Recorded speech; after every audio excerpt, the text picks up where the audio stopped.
Thank you for joining us on another episode of Real People, Real Dialogue. Hi, I'm Dr. Theresa Watts.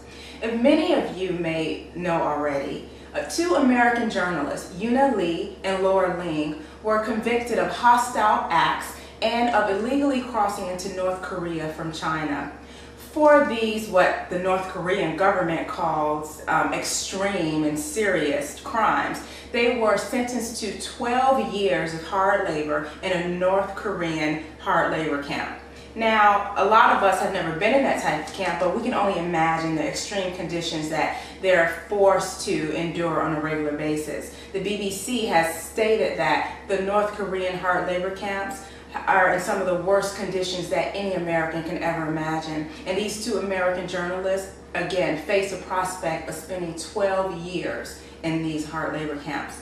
I'm here today with Maria Yaneza to discuss this issue because of the lack of attention given to it by the local and national news media. We want to keep this at the forefront of our conversations and our regular thoughts about injustice and freedom of speech, because we do feel that this is a very serious issue and these two American journalists are wrongly accused. Hi, Maria. Hello.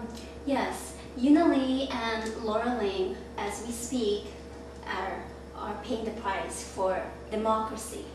And also these charges that they were found guilty of, they were just two professionals doing an assignment on the border of North Korea and China. And they were arrested. As our Secretary of State, Hillary Clinton, said, and I quote her, she said that these charges are baseless, and there should be some type of diplomatic laws that protect them. Exactly, and not only are they baseless, I think this is a steep price to pay for democracy. And these two American journalists, they were just doing their jobs. They were voicing their opinions and letting the world know about grave injustices that are going on. Yes, and I'd like to quote Martin Luther King: an injustice anywhere is a threat to justice everywhere. And this is where the public comes in as a public. Our concern for their freedom, and they should be in our awareness. We should always attend vigils that are conducted in our cities. Yeah, and you know what? It's also very important to talk to your elected officials. You know, send letters, send emails, make phone calls, and let them know about how you feel about what these two women, Euna Lee has a little girl. These are both married women with families. And I know that Lisa Ling is an American journalist that you may all be well aware of. Ling is Lisa Ling's sister. So Lisa Ling on her website has spoken out about this. Laura Lee's family, they've been on the news, they've written articles. They have actually pleaded with the Korean government and said, hey, we're sorry for whatever they've done, and please let them go. Because 12 years in a hard labor camp for crossing into North Korea from China, it's been extreme. Yes, and also there's also some talks about nuclear tests and all that. These are the women, the freedom for these women should be a humanitarian issue rather than a political or bargaining chips. You say for the North Korean government?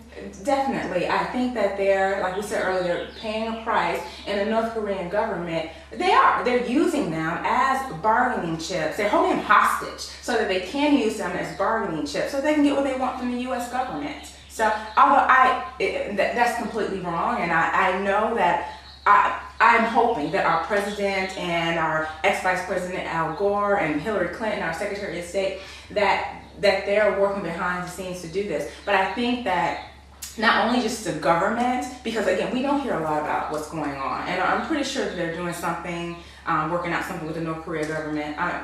Wholeheartedly, I believe this. But I think that it needs to also come from a grassroots level to let our government know how passionate we are about this issue, about this grave injustice that's being committed. Exactly. This is a big yellow ribbon, and our expression, our emotions should be a big yellow ribbon until they come back to America. Definitely. You know, guys, I just want to say again, I want to urge you to again do what you can.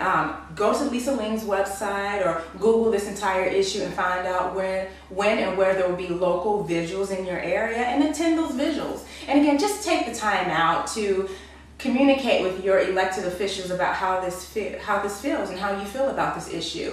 Guys, remember, don't be afraid to face your fears. Don't be afraid to speak out, because when you are, things like this happen.